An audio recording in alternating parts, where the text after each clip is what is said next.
You waiting on the other line?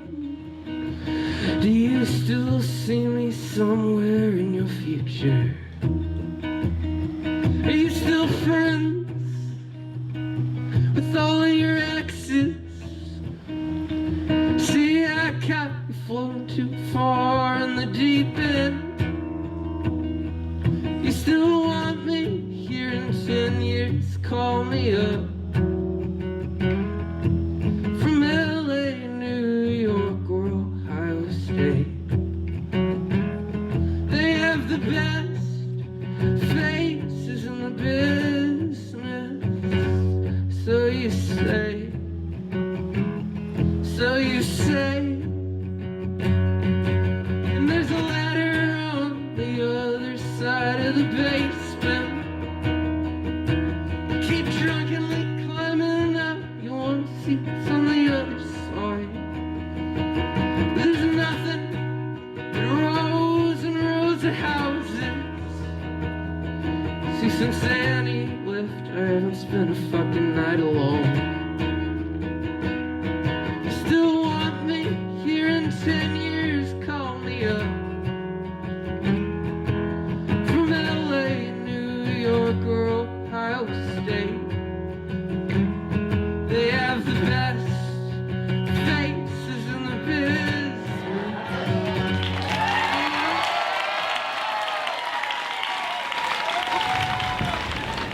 Ladies and gentlemen, children of all ages, are you ready to PechaKucha? Woo!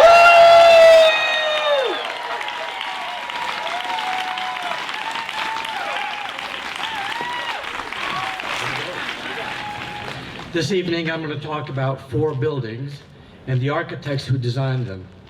This architecture has defined the aesthetic core of our city. I've conducted over 70 interviews trying to understand Austin's transformation from sleepy college town to sophisticated technological hub. 5 years ago I drove through downtown. I've encountered 18 cranes, and I knew that something amazing was happening here. Or you might be ambivalent about it, but it was certainly transformative. Go. I had a lot more text, but I thought I was behind. All right, I'm interested in cities and communities as psychological spaces. This quote from Civilization and Its Discontents, in which Freud invites us to look at our cities not as geographical spaces, but as not as geographical locations, but as psychological locations. That's what has really animated a lot of my work. Former rocker turned architect Phil Reed described downtown in the 1990s as an apocalyptic landscape, consisting mostly of parking lots, small buildings. He saw what was coming, though. Deliberately nice. Austin was at a crossroads. Reed remembered thinking, this place is going to go crazy, and either you're going to shape it or it will shape you. It'll roll over town like a bulldozer. It's either going to be something fantastic or it's going to be terrible. The building in the lower center here is City Hall, flanked by Computer Sciences Corporation, now Silicon Labs, and behind City Hall is ACL Moody. In my view, they represent the architectural birth of the new Austin. Architects who created them shaped an aesthetic for the entire city. Schneider Brothers is an 1873 building preserved by the Texas Historical Commission, and it anchored 2nd Street development.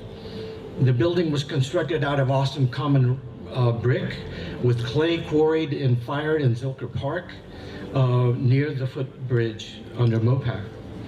Many of the surviving Austin buildings at the time referenced those bricks, and architect Larry Speck chose that as the hue for the colors that he wanted to use for the CBC buildings. But most importantly, his concept was that the 2 CBC buildings that straddled what would become City Hall would be in conversation with the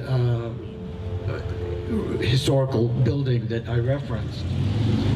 So he went to quarries all over Texas, and he found in Luders, Texas, which I'm sure none of you know where it is, the perfect limestone specimen.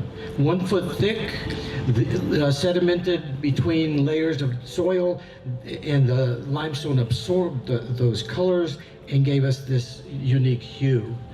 Architecture is subliminal, Speck told me. People experience it but don't think about it, yet it shapes their experience of what they are doing and how they are living. In other words, we live within architectural spaces unaware that they are part of the emotional scaffolding of our lives. The next building to go up was City Hall. With sprawling, bold angles, one might say that the building reflects the Austin ethos of keeping it weird and being unconventional. Anton Predock, the architect, made the interior a tribute to the participatory democracy of the environmental wars. Quite independently, Predock chose limestone that was a continuation of the tones that Speck had chosen. And this became central to his City Hall landscape. While presenting this maquette to the city council, Predock was energetically walking around the maquette when he sliced his eye by the spear that was sticking out. Like a gored bullfighter, the blood-drenched Predock shrugged off attempts to get him first aid, but he got the commission. The conversation between the three buildings, the building that's now Lambert's, the CBC buildings, and City Hall can be right here, can be seen right here. It's the tone that we have everywhere now. Austin City Limits, America's longest running music series, had outgrown its location at UT. The new ACL Moody's architect, Arthur Anderson, replicated the old location exactly on the ground floor in terms of the dimensions. He described the exterior as a cliff dwelling with an extended porch. When he presented this design at City Hall, one of the city representatives said, "You've got to do something about that stinger," as it had become known, because the feng shui is terrible. Anderson presented a design then that incorporated that, and if you look at the building, you can see that there's a recessed space there that accommodates in a feng shui manner and diffuses the qi, according to Anderson. So many people have shaped our city, mostly invisibly. Perry Lorenz, for example, who went to San Francisco with the Janis Joplin crew in the 60s, became obsessed with buying property. His handprints are all over this city. We live and work in the shadow of those buildings, too often without reflection. These 4 blocks and the 4 squares of a Chuck Close are like the 4 squares of a Chuck Close painting. They form part of the city's self-portrait, part of a mosaic whose entirety, including the dark threads of Jim Crow and gentrification, give the city its identity, making it a psychic space within which we live, struggle, and imagine. Thank you.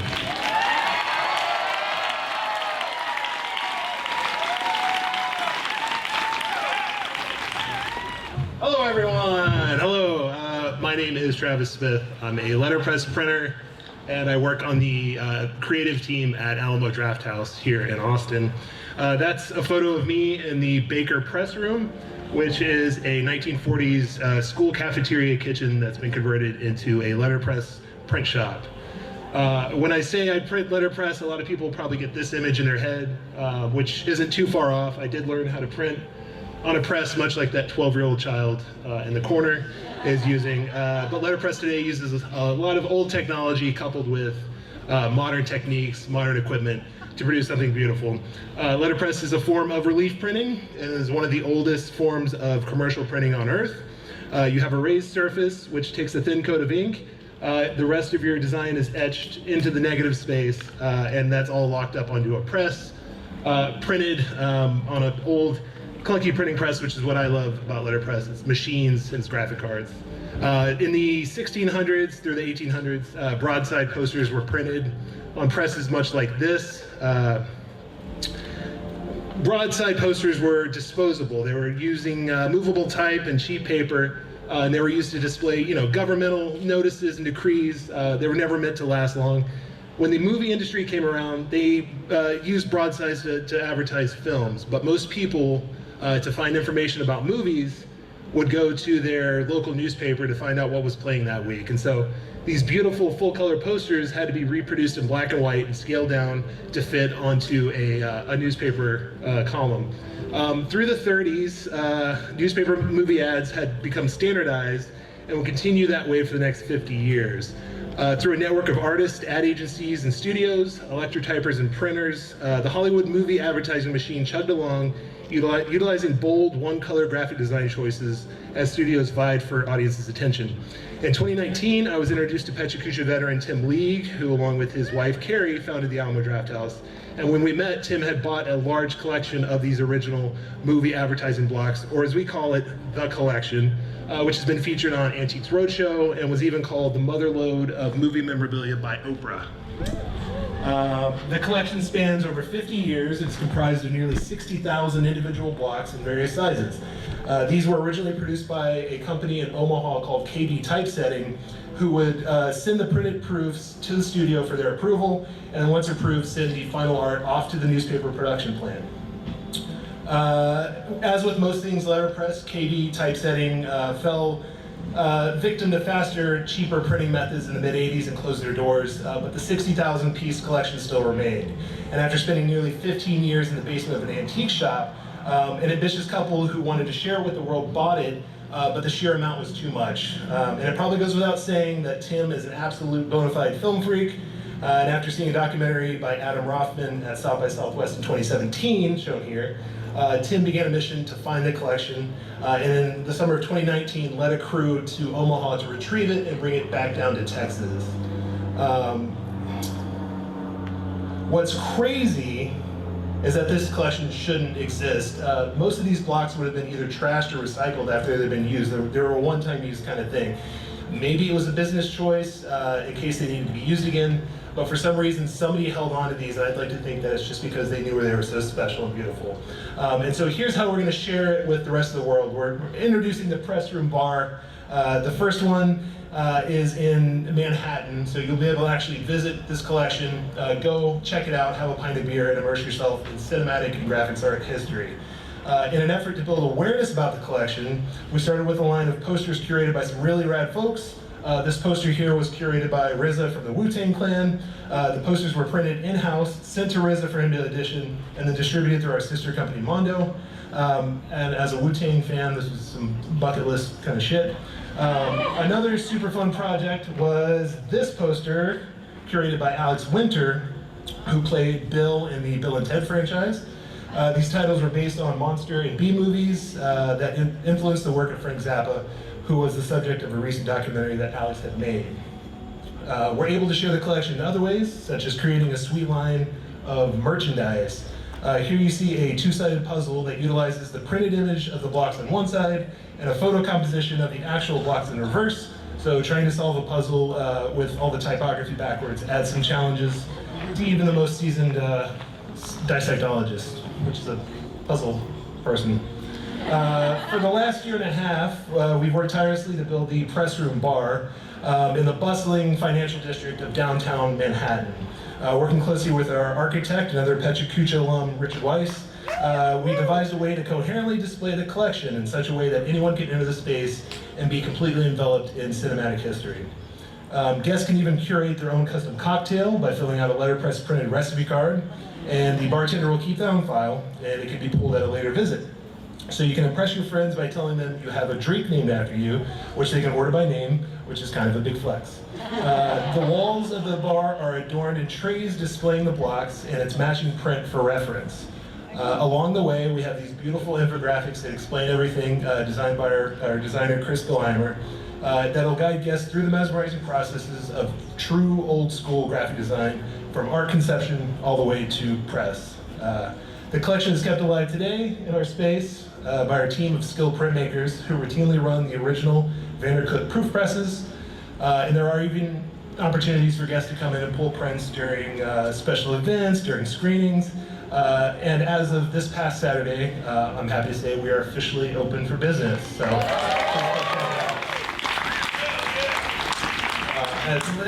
last slide, I just have to give massive shout outs to everyone at Alamo for their incredible work, passion for cinema, and imaginative power that they harness. Ultra special thanks to Tim League, seen here, destroying a bottle of champagne last week during the opening. So if you're in Manhattan, please go visit, pop in, name a drink after yourself, and then tell your friends. Make an impression.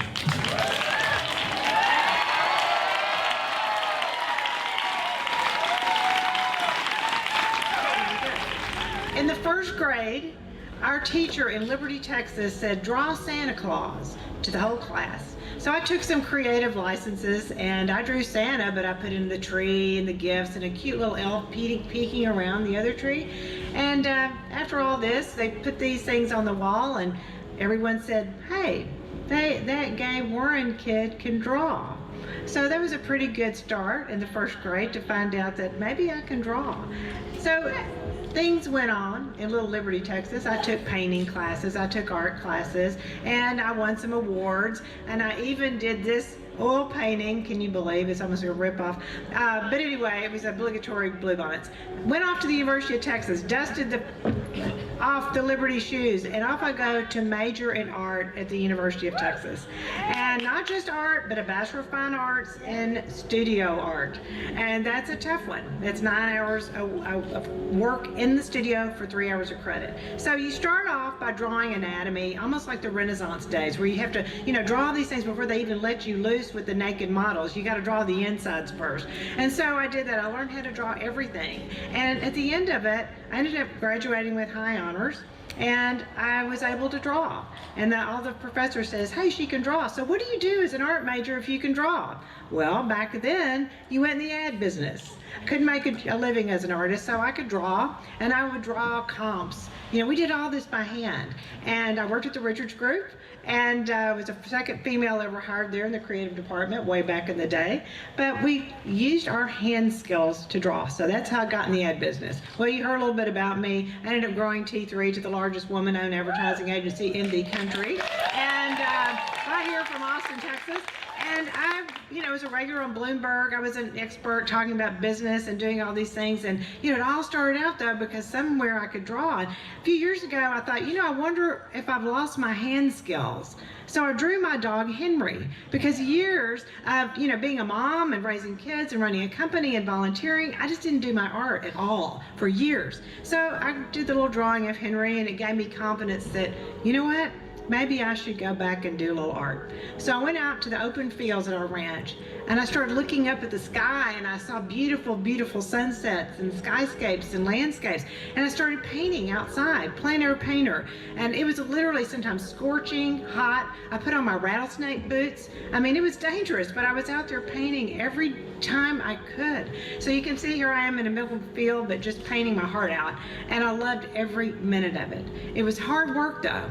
I really was. I went back and took it in earnest that I wanted to make something out of it. Just somebody who could draw wasn't enough for me. So I kept at it and I kept at it. And then one day I had this amazing opportunity, and I'm standing in this photograph in a gallery in Chelsea in New York. I had a one-woman show in 2016. I was back in business as an artist, and from that moment on, my work started selling like hotcakes. I don't know why, it just happened. It was like people seemed to like it, and it was so gratifying, so I worked harder and harder. Texas Monthly named me one of the top 10 artists to collect, and so it was a really exciting moment to realize that, gosh, can I make a living at all out of being an artist? Is it real? And so I got more and more involved in it and met more people and met more artists, and the collectors did come. And I had people starting to collect my work from London. Here's Brene Brown. She bought one of my paintings in the Houston one-woman show I had there at a gallery. And so I've had people collect from all over the world, and I still paint every minute that I can. My work evolves, and I love doing what I do, but it all goes back that I could draw when I was a kid. I was okay. So these are clouds that I painted recently. This is the largest, one of my larger paintings. It's 5 feet by 4 feet, almost as big as me. It sold for quite a lot of money. I won't tell you how much, but you can look on my website and you can tell these things. But anyway, it all goes back. I learned how to paint clouds when I was a kid, and maybe that's all part of coming back to who I am today, something I did. So we built this beautiful studio, come see us at our ranch, and a gallery at Fossil Ridge. We call it Fossil Ridge Creative Center at our Double Heart Ranch in the Texas Hill Country. And that's where I work, I show my work, and it's so exciting to be able to really practice a craft that I never thought I could make a dime on. In fact, my husband said, you're never gonna make a dime selling your art, but have a good time. And when I got my first check at the gallery for $17,485.93, I called him and I said, I think this is more than a thin dime, don't you? It's good. So anyway, showing my work, doing all that is really what I love to do because I could draw. And when you see your work in someone's home or in an office building or out there, and you know that maybe you brought a little joy or a little happiness from your creativity, from your heart, from your spirit, from your soul, it really means a whole lot to me now. So I love this photograph. It's a home in Dallas. I just had a show open in Santa Fe at the World Gallery. I was out there, and so the beat goes on.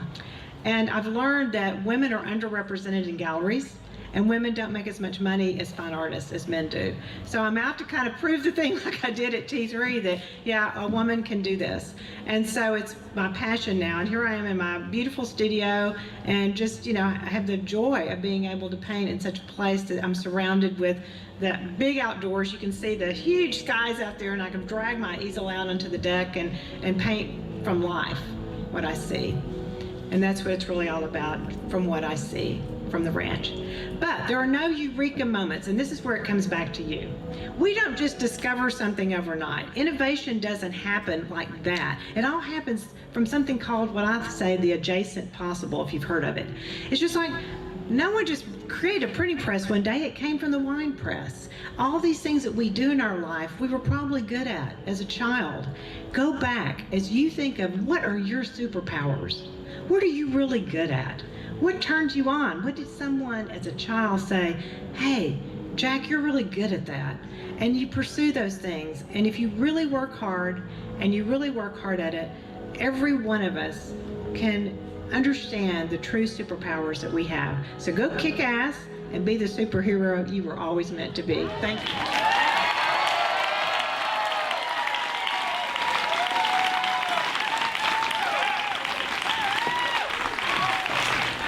Hey y'all, first of all, I'd like to express a lot of gratitude for the inclusion and for being able to present to all of you. I decided to start this presentation with what may be my culinary legacy at a well-known restaurant here in Austin, the Peanut Butter Semifredo. This pretty much ended up defining my culinary. However, I left a bigger impact. We'll hear more about that later. You'll see here a group of people, mostly men, who you've witnessed some of the rise and falls of their career, but this is a lot of strength and determination and tireless hours of building an empire for our community, which ended up being what you know today as the high hospitality. Another dessert here that may be a little bit of definition of my culinary career here in Austin. As we opened restaurants across the city, First Uchiko, which we have the fried milk here, which has been through many iterations over the last decade. I wasn't out at the height of my health or my peak mental clarity, nor did I have the strongest or best relationships, but I worked hard and I worked well, and we had recognition for that. That brought me to my next experience, where I was able to open my very first restaurant of my name called St. Philip. There's a little bit of a paradox there, but this was an amazing place, and I was so proud to do so. But again, pushing, we had just opened Uchi Houston, we were here in Austin, I opened St. Philip, the bake shop, the pizza place, and it was wonderful and it was beautiful. This would be the last part of the last chapter of that story. Some of you may remember Austin chef has his 4th DWI, woken up by a camera, in a ditch. So textbook, so cliche. That was me, Philip the Saint.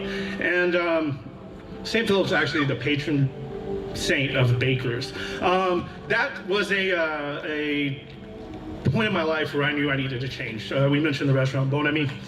This is the first dish I presented to the world after that change.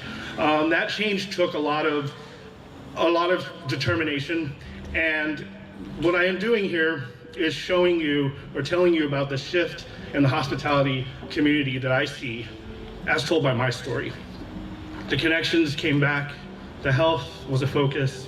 It was physical at first. I ran a lot. I was probably running from something. I wanted to change my entire life. And I did.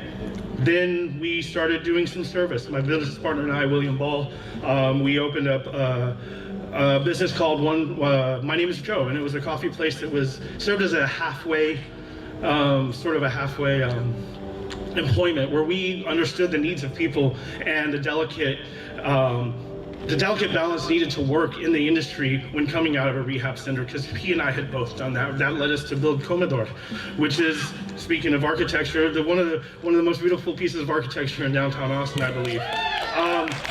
We wanted to do it different, and we started off to do that, and we did.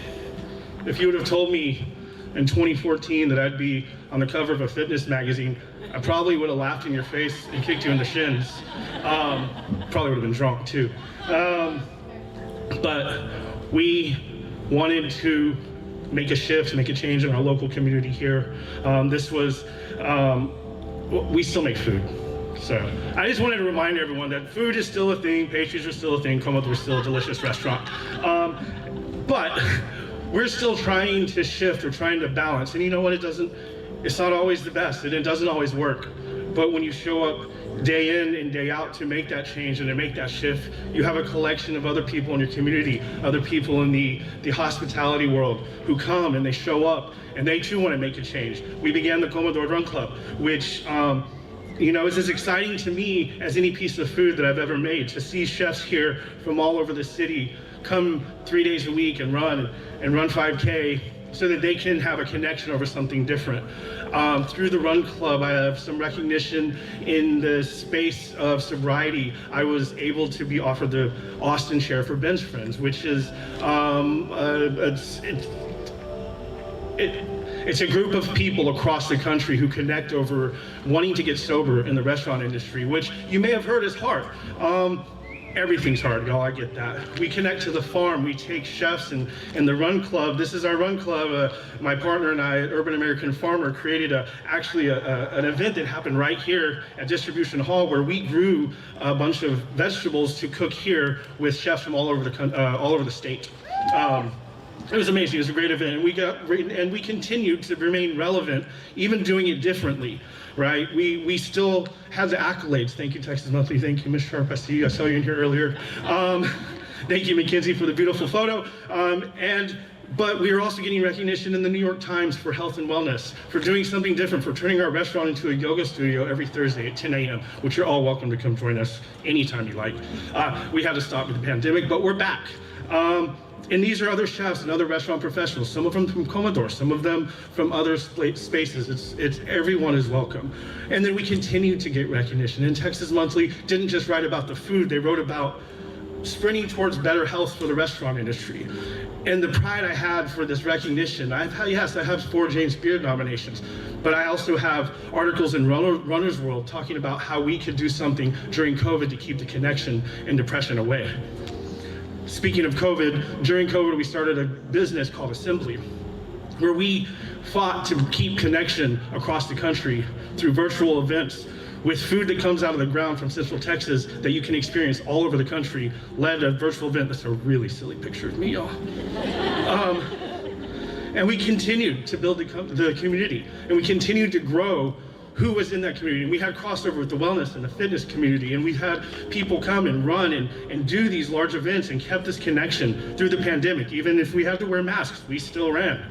We didn't run with the mask, we just wore one. Really in the photos, no, I'm kidding. We continue to do this. Just today I got a call. San Francisco has a new food industry run club. There's one in Oklahoma now, one in Portland. They're popping up all over the country, and this is something we can do to make this shift in the industry, and that is it by my story and my personal experience. Thank you for listening.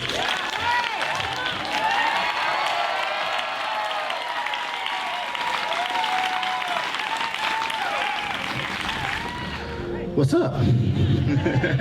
All right, I'm not gonna try to outdo people because people are mad impressive over here. So here's what I'm gonna do. I'm gonna stick to my craft, all right? There's a bunch of slides, 20 seconds. I got a bunch of jokes. We're gonna go through them. Every joke is all in a different topic. It's either gonna be on black stuff, this is black stuff. It's either gonna be on my real life, or it's gonna be on things that I wrote when I wasn't sober, okay? So let's kick this thing off, all right? Yeah. Joke number one, because I'm gonna go ahead of the slide, because I don't know if I can actually do this. Thank you. Growing up, I wanted to be a thug, which is impossible when your name's Carlton.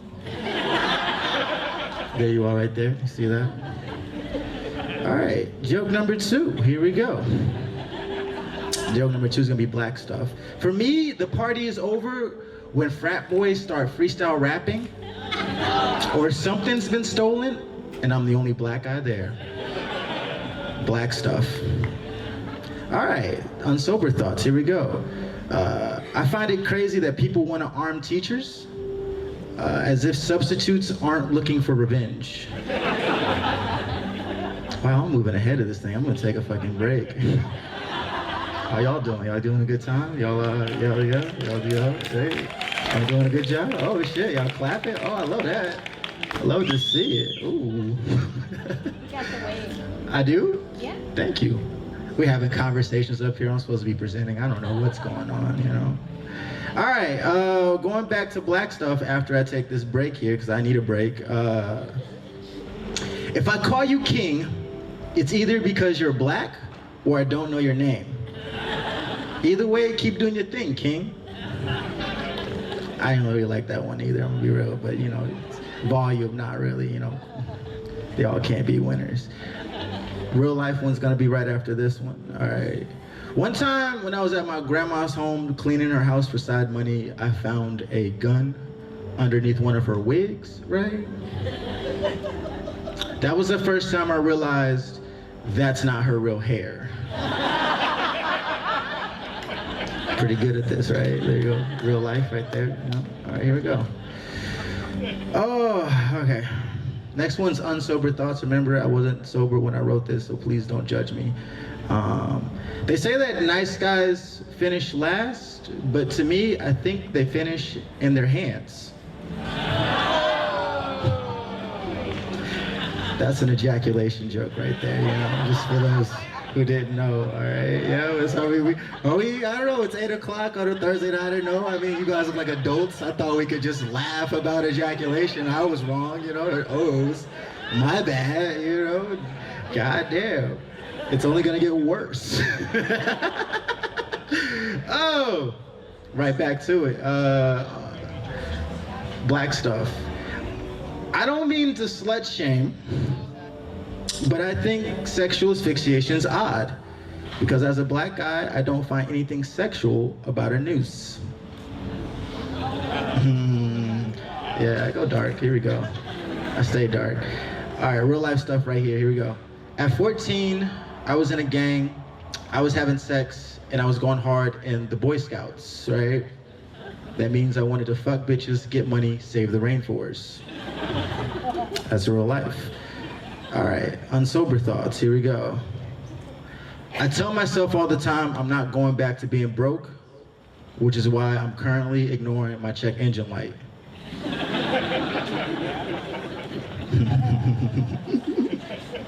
I like that one too. All right, black stuff after this one. I'm moving ahead. Wow, I am writing succinctly. This is crazy. I didn't think I could do this, I'll be honest with you. Black stuff. As a black man, people expect me to be more aggressive and blunt, when really I'm just black and mild. That was also unsober and black, I don't know. But you know, it happens, right? Real life after this one. When I was young, I used to go by the nickname C-Note to be more intimidating, which is crazy. right? Like, what was I gonna do with the name C Note? I was gonna pop the trunk and pull out the clarinet. I like that one as well, yeah. I'm gonna take a break because this is a lot of work, you know? I just told a whole bunch of jokes and shit, you know? I get to see y'all. Oh, the love, I love it. I love it, I love it, I love it. This is the last stretch, okay? This is it. This is it, we're in the home, we're gonna land this plane, all right? We're gonna land it efficiently. Here we go. One time at a show, this is gonna be black stuff. One time at a show, I was doing my thing and an elderly white man just yells out, "You're the man!" Don't do that, all right? I wasn't sure if he was liking what I was saying or he was accusing me of a crime, you know? Had to wait a second in case he threw out a, "Let's get him!" You know, like I didn't know. And for my last one to land this plane, this is gonna be my real life. Personally, I don't go to strip clubs, okay? I go to art galleries where I can see nipples and drink for free, you know? Now, what you just saw here was a display of a challenge that I gave myself of can I write a bunch of one-liners within 20 seconds to be succinct and time it right, because comedy's all about timing and comedy's all about writing, right? And so I thought I could come out here, maybe earn a couple of fans, and show you guys something, because we have awesome people in the lineup and I cannot compete. I'm not like an architect or build an ad firm or, you know, be a culinary artist. Like, you know, I'm just gonna do my craft. So this is it. If you wanna go see more of me, if you wanna go and follow me, this is my social media here. I'm trying to sell at a show this Saturday at Spider House Ballroom. Links, tickets in the bio. I really appreciate y'all and I hope y'all have fun.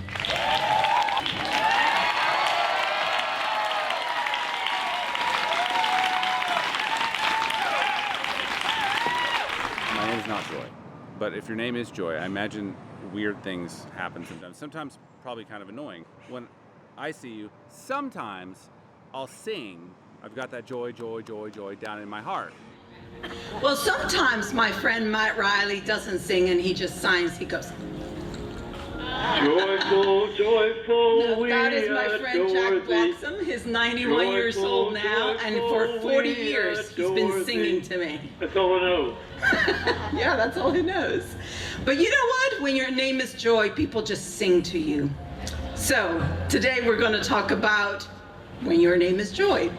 Now, sometimes people sing in other languages, like my friend Ruben Odongo. This is me right here. I was in Bible school back then. Yes, believe it or not, I went to Bible school. And you know what? I learned from Ruben that my name in Swahili is Furaha. Ah, you learned something new today. Yeah, when your name is Joy, people give you knickknacks. Lots and lots of knickknacks. And just for the record, these are not mine, but just so you can get an idea of how many knickknacks I get when your name is Joy.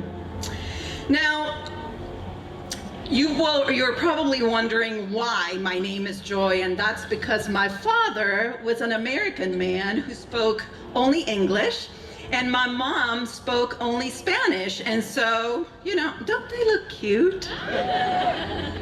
My dad looks like Drake, doesn't he? Or Drake's cousin. But the question was, why my name is Joy? And my name is Joy because my dad used to say that I smiled at him, and yes, I smile a lot. But that's half the truth. My name is Joy because my father suffered from addiction in his youth, and he was healed. So he lived with extreme joy. He had a second chance in life. And you know what? That was the engine that propelled him. And he lived with extreme gratitude towards God. Now, that was before he met my mom. But by the time I was born, my parents were serving in Mexico City as missionaries. And that's my dad's best friend, Freddie. And they served in garbage dumps, as you can see, people collecting trash, food from the trash. And what my parents did is that they built a place where they would give free breakfast to children every morning. And you can see it here. And you cannot imagine, but this is in the middle of the garbage dump. And there were showers with fresh and clean water and clean clothes, and an elementary school and a clinic, a dental clinic and a medical clinic. Isn't that amazing?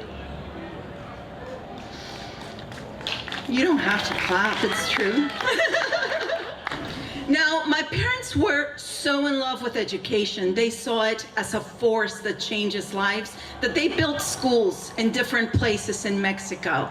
And they planted those seeds in my soul. So I became a public school teacher.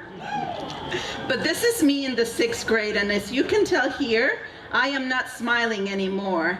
And you know what? I felt like a freak. I was super tall. I was taller than my teacher. You cannot tell in this photo, but I was so tall. Yes, my hands were huge. My feet were huge. And then I started serving in a place for people with leprosy. Look at their hands. Imagine their feet. And guess what? Every time I served them breakfast, they kissed my hands and they told me they were beautiful. So a new season started. Oh, if you can see that, speak for those who cannot speak for themselves. I became an educator and I loved it, but then I became a reporter and it became my passion, my mission, to speak for those who could not speak for themselves. And I've been doing that for about 20 years. Isn't that crazy? One of the stories that marked my life is the story of Courtney Meeks. She died, but when I met her, she was pregnant, she was homeless. She taught me about homelessness, how it's different for women, about addiction, how it's different for women. And now we jump to the story of immigration, a story that is a constant in the lives of Texans. And you know what? When you see this train right here and this beautiful photo that my friend Sandra Dada took, this is the train called La Bestia, where migrants jump in central Mexico and it brings them all the way to the gates of the promised land. But not all of them make it. This woman right here, Daria Vera, if you don't know her story, it's another story that marked my life. She defied the federal government with her body. If you don't know what I'm talking about, search her up. It's a great story. Now, for 20 years, I've been doing this, telling you stories in English, in Spanish, but those stories not just happen, you know, it's about listening, it's about connecting with people, it's about telling others what's going on, and I've learned a whole bunch from Texans from all corners of the state. Now, these two are the love of my life. My precious kids who deserve the world, but let's face it, the last 2 years have been hell. Can a preacher's kid say hell? I mean, the pandemic, social injustice, I got COVID. What in the world?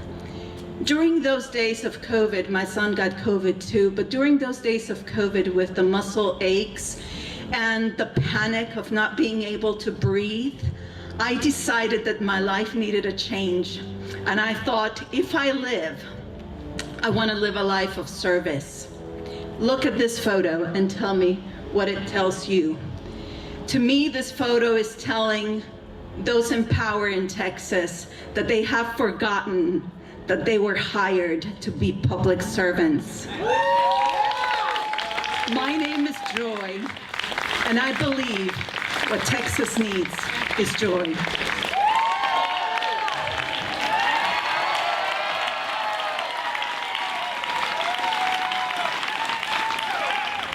Go. Hi, my name is Nick Stout, and I'm here today to talk about my comics. I was always really into the kinds of comic strips you find in the newspaper funnies section. I decided to start making my own comics only more recently. I realized that when I was young, I said I wanted to make comics when I grew up, so I started posting at least one comic a week on social media. Alright, so I make art. This is some of my art. I scan my own drawings and collage them, I guess is what I say I do. And it's usually based around a compulsion or feeling I have, so I don't really have a lot to say about it, so I'm just going to talk about comics the whole time. Okay, so other people's comics are like steak or lobster. rich with nuancing flavors and requiring time and effort to consume. Mine are like popcorn chicken, over in one bite. The humor is like a delicious dipping sauce. Hopefully you keep coming back for more until the plate is clean, but you could always take them to go and perhaps share. I prefer to just make a joke and then just end it. You could say I'm lazy, I don't color anything, not really worried about shading that much, just simple line drawings, but if I'm making one comic a week at least, then it's like I'm Domino's. You get more pizza, but less quality. Only unlike Domino's, I hope you don't feel terrible afterwards. But if my popcorn chicken analogy is in play, I'm more like Bagel Bites. I mean, on one hand, they're simple by design because I like the way they look and I don't want to change anything. But on the other hand, I only took art as a senior in high school and the teacher was weird towards me because he knew I got caught putting dry ice in the toilet. The popcorn chicken analogy also applies to the process because I draw on pencil and scan it in. A natural product processed by machinery. Okay, so there's plenty of classic comic characters. There's Batman, Garfield, Captain Planet, countless others. And then there's Zong Dara. I drew him one night while drunk with my non-dominant hand. Zong Dara came to Earth from his home planet seeking American cheese and love. He's only appeared in one of my comics, but he's gonna be huge, kid. I work as a barista, and a lot of the time when I'm standing around waiting for a customer, I start to think about jokes I could do. Sometimes jokes come from real life, I see or hear, things I see or hear. Sometimes I play on a pop culture reference. Sometimes it's just a thought I have. Since everything revolves around the joke, I don't need to think about reoccurring characters or scenery. Okay, so here's a joke that came from real life and something I was feeling. I had a job as a barista at a bakery last year, and my boss sucked. So of course that's what I was thinking about. I'm not vindictive, but what's the point of making comics if you're not going to say what you're thinking about every once in a while? Okay, I'm from Austin, and this one was obviously just me commenting about all the change that the city has undergone. I'm not really like mad at anyone for moving here. It's a nice place. But I do fear that the housing market, culture, and general environment will become like drinking the backwash of the tech startup transplant influence. This one also came from real life. Late one night at 3 in the morning, I was watching PBS on antenna TV, because I watch old man TV sometimes, and they interviewed a woman somewhere on the coast, can't remember where, and she said this, and it stuck in my mind, and I just couldn't stop thinking about it. And if you just listen to other people, that's comedy sometimes. So I'm not trying to be like overly political or anything, mostly just goofy, but you know, sometimes you just want to draw a cube of violent seals that killed Osama bin Laden, you know? I hope everyone understands satire. Also, what an obvious joke, but I Googled it, no one did it. So, it's fine. I try to make a lot of music references in my comics. Write about what you know, I guess they say. I have an ongoing list of comic joke ideas that I keep on my phone. It's jam-packed full of music jokes. Sometimes I'm like, is anyone gonna get this? I try to feel it if it's obvious enough or if I need to scatter clues, but also I like to make people feel smart. I don't feel the need to have the music reference be obscure though. The joke is what's important. I also like to set a scene, like you're walking up to Jimmy and he says this.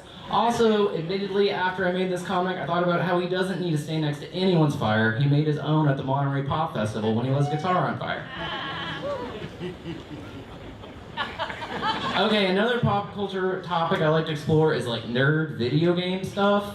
This one's a Mortal Kombat reference. Anyways, while I said I don't need reoccurring characters, I am trying to build a universe of references, and I like recycling ideas for new uses like this one because recycling is good. Okay, so one thing I'm playing around with more is how the joke is presented. For example, this comic. My friend Benton pointed out that this comic is a lot funnier if it takes its time.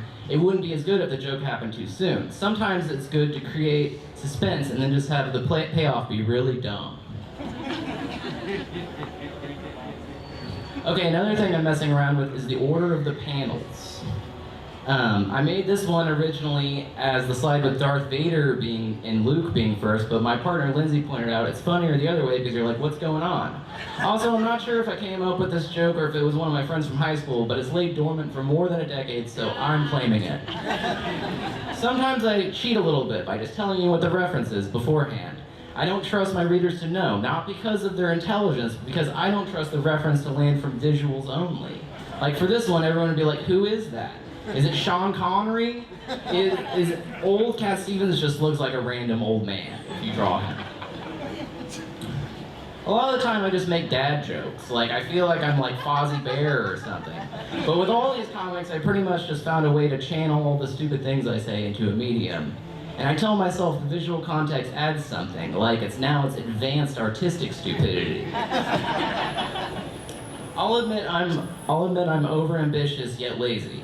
Originally, I was going to make all of this presentation one big comic about me trying to come up with a presentation. And then I was going to make a zine, but life is exhausting and I procrastinated too much, but also was busy with jobs and bands and stuff, and my zine would be really expensive. On the plus side, I'm saving paper. Anyways, I plan to continue on making a comic a week, and I hope to someday make a comic book about cowboys who are centaurs interacting with centaurs ridden by cowboys. I thank everyone for their time, and I thank my dad for being like, hey, you're doing PechaKucha. And that's it.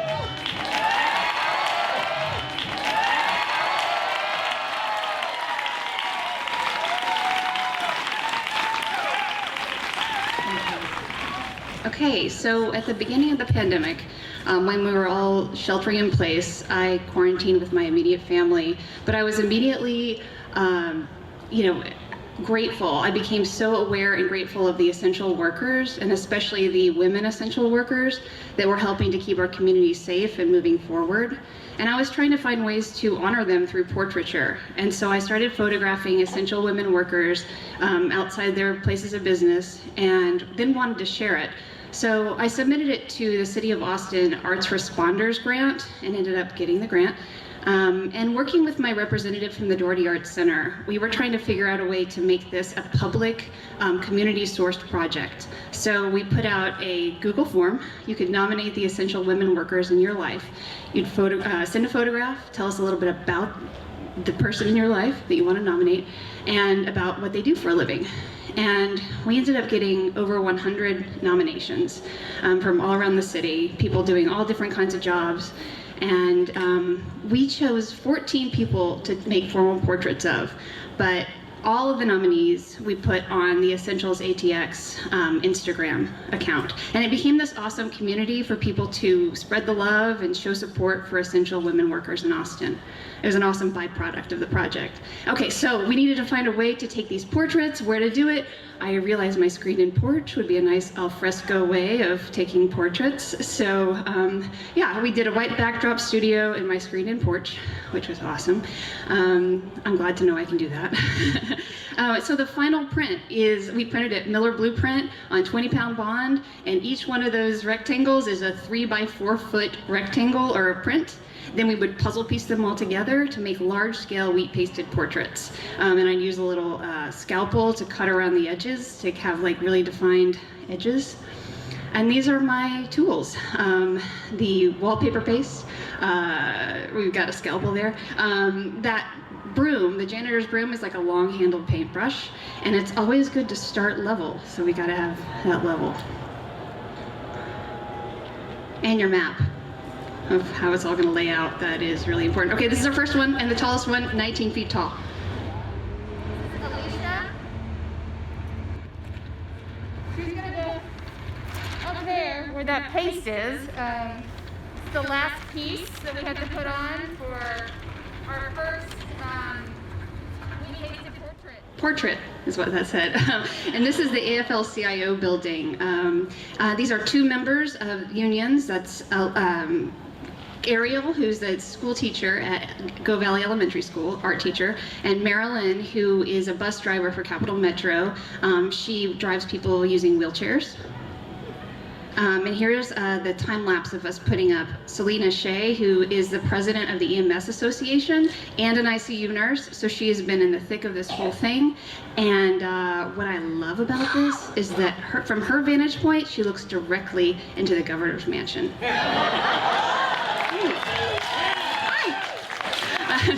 And this is Vanessa, 8 years with Austin Fire Department.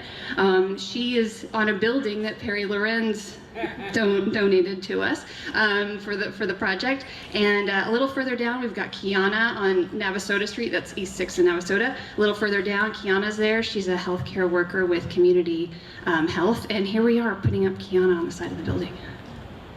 And that guy on the ladder, Matt Rebholz, an amazing artist. You should go see his work this weekend at Icosa Collective, but he was definitely my wheat paste partner in crime. I had never wheat pasted a thing in my life, and so he was, thank you, Matt. What do you think?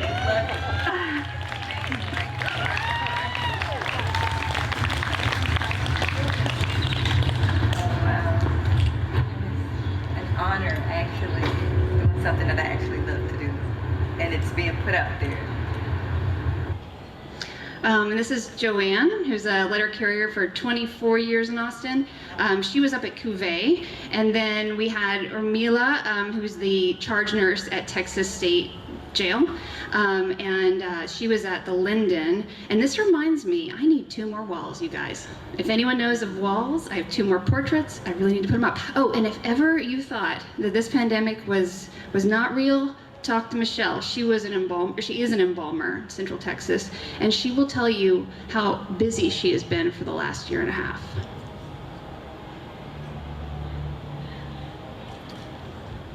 So she was at the Native Hostel, and this is Kiki, a social worker with Safe Alliance Austin, and she helps families rehabilitate in the wake of domestic violence and abuse. And I love that I was able to post her right next to another very, very badass woman on the wall at Agave Print. And this is Martha Dodds. She's a high-risk labor and delivery flight nurse. She would go pick up women in the surrounding areas that are suffering from COVID and are in labor, and they're gasping for oxygen. And she is taking them to St. David's to deliver. And I hated that these things are coming down. I mean, gosh, I knew they would, but so I made a place for them on my website where you can hear from Roseanne them. Gonzalez. I'm the head custodian at Cook Elementary. My life has turned around so much, and everything is falling into place. Don't fly low. Keep soaring. This is my purpose, is to care for dead people. I think the human body is a really sacred thing, and so it has nothing to do with who they were in life. The body itself is what's important to me, and I think everybody deserves to be cared with a certain level of dignity and respect.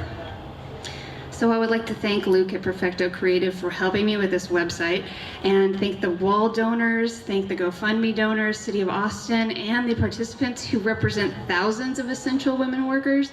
I'd love to bring this project to another community in the future, and thank you guys for being here, and thank you, PechaKucha.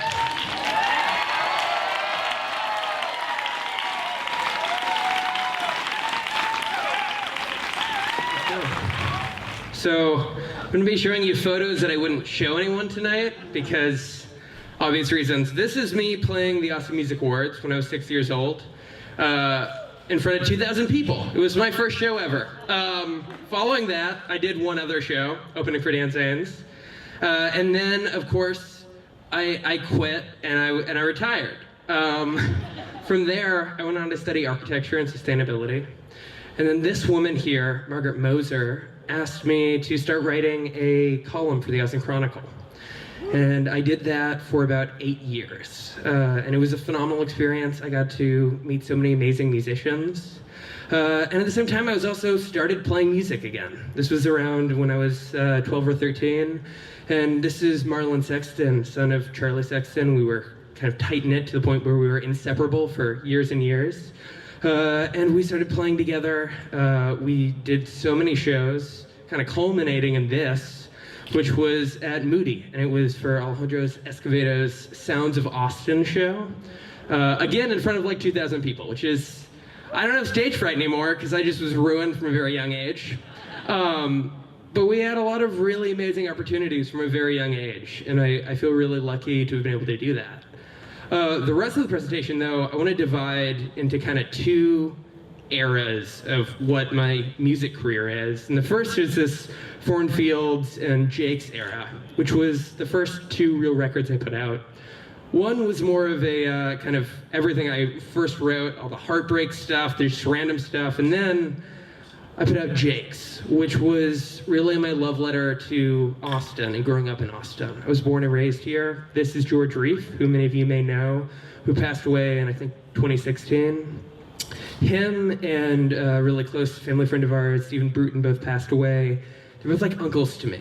And then I got surrounded by this amazing community of musicians. Mike Meadows over here, David Goodrich, who I met through Mike, Andrew Duplantis. Started playing with all these just world-renowned musicians. I was incredibly lucky with this, and I really came to appreciate just playing with people that I loved, including this woman here. This is Abra Moore, who you may have know her like breakout huge single, which was Four Leaf Clover, which she had in the 90s. And if you don't know what it is, go and look it up and you'll remember it, because it was everywhere. And she is just a gem of a person. And she gave me one of my first real sideman jobs, where I started playing guitar for someone else. And she was all over Jake's as well. She was really instrumental for that record. And we became just best friends. And I kind of got to the point where I was like, I went through the whole like music industry stuff. Again, industry. And I was like, I hate this. I just want to make music with people I love. So I started doing that, right? And we got to do some amazing stuff. Again, this is us doing a Waterloo Inn store, again, with Mike, Andrew, Goody. It was just an amazing time. And we were doing these huge rock shows, right? Like a packed Waterloo. It was phenomenal. It was just like kind of living like at the top of life. We were doing a residency at the Continental Club, which I've done for about 8 years now. Again, like this historic place where I grew up here in Austin. My dad's a musician. I grew up literally as a baby going to this club. And now I play the club. And we took a break during the pandemic. Now we're back doing every Wednesday again. And it's amazing. And I've gotten to play at some really amazing places like the Continental Club. This is the Paramount downtown. And this was a photo that was taken on New Year's Eve right before 2020. And we thought we were just like on the edge of like so much, right? And then, of course, we know what happened next, which was March of 2020, when everything shut down. And that's when kind of the next cycle that I want to talk about here comes in, which is St. Clair and Plainfield tapes. So I went from doing all these like big kind of rock shows, right? I was playing through really loud amps and I ruined my ears. And then I was like, well, let's take a more like stripped back approach. And both of these EPs were finished during the pandemic, but one of them, St. Clair, was actually started in 2019, where I recorded with Goody and a friend of mine, Chris Earl. So you'll see we recorded with one mic in the center of the room. We're trying to capture the sound of someone playing on a front porch, or those original musicians that you heard playing in the 60s, where they really were just putting one mic in the room and staggering everyone back. And we really had this community in the studio, and it was amazing. And we recorded 4 songs in one day, which was actually, it's not that impressive for me, because I did a record in a day, which was an absurd thing. But it was an amazing experience, right? And then I released that, and it got really phenomenal response from Austin musicians, and it was this complete musical departure. So it was terrifying for me, right? Because I was doing something that was really acoustic versus I was used to these rock shows, and I was like, I'm just gonna do stripped back acoustic stuff. That's not what I've ever done before. And then I recorded the Plainfield tapes, which was that last photo in this photo, which is I basically fled up to Vermont. I was in my girlfriend's parents' old house in kind of the middle of nowhere in Vermont, and I made a little home studio there. I recorded for the entire summer on the Steinway grand piano from the 40s and that J50 from the last photo. And it was really just a solo record. It was me just basically doing music, and I had one other person to add piano. But then we come back to this guy, George Reef, who I talked about doing that record I mentioned before, Jake's with. And it was an instrumental part of my life for years. I called him Unky George, because I literally thought he was my uncle. He is not my uncle. He just was my mom's best friend. He passed away in 2016. We weren't able to do a record together. And then I met this guy, Gordy Quist, who we became best friends right before the pandemic hit. Again, pandemic kind of just threw like a wrench in everything, as we all know. And Gordy and I started hanging out, having lunches and coffees pretty much every week. And then this past August, we went into the studio and we were able to record a record, which is kind of this future thing. And this was just a story of my life, so we don't really have like a succinct ending here, but like this is kind of just moving forward. We went in and we combined the rock stuff, combined the folk stuff together, and kind of used Wilco as our like shining light of where we were going towards, and created something.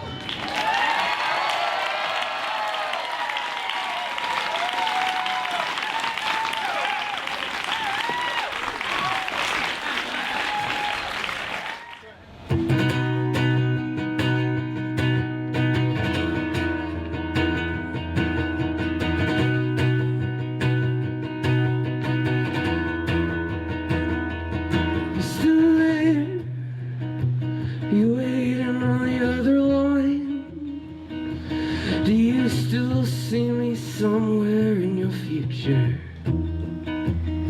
Are you still friends with all of your exes? See, I got you floating too far in the deep end. You still want me here in 10 years? Call me up. From LA, New York, or Ohio State. They have the best faces in the business. So you say. So you say. And there's a ladder on the other side of the basement. Keep drunkenly climbing up. You want seats on the other side. There's nothing but rows and rows of houses. See, since Annie left, I haven't spent a fucking night alone. You still want me here in 10 years? Call me up. From LA, New York, or Ohio State. They have the best faces in the business. So you say it. So you say it. So you say. So you say. So you say. So you say. So you say it. So you say. So you say. So you say it. So you say.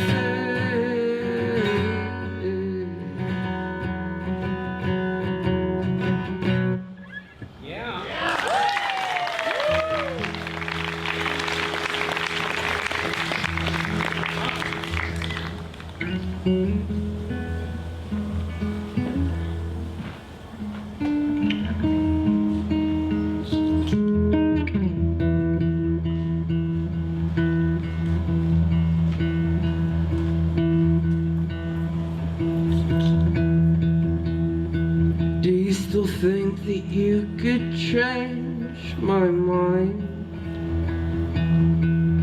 See, I'm scared that I might just fuck it alright. Do you still think you could talk me off the ledge? 'Cause I'm scared I'm getting too close to it. So we start out with a bottle of wine, play a show in your backyard. Well, remember when we'd sleep on the couch? Then we'd move on to the second round,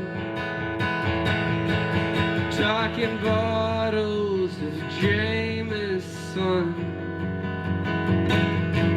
You say anything to get us drunk. Yeah, well, Annie, would you sing me a song? Well, I know you don't sing that much,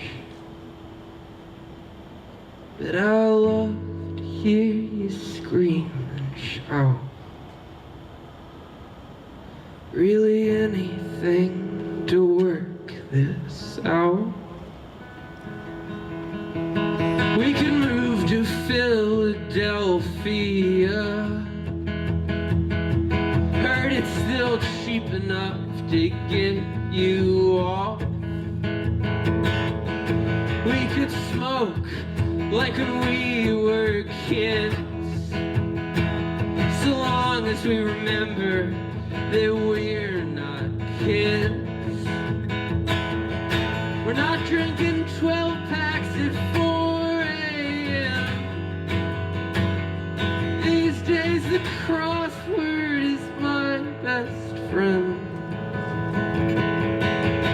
Yeah, well, Annie, would you sing me a song? Well, I know that you don't sing that much, but I love to hear you scream and shout. Really anything to work this out. Yeah, well, Annie, would you sing me a song? Well, I know that you don't sing that much, but I love to hear you scream and shout. Really anything to work this out. Could we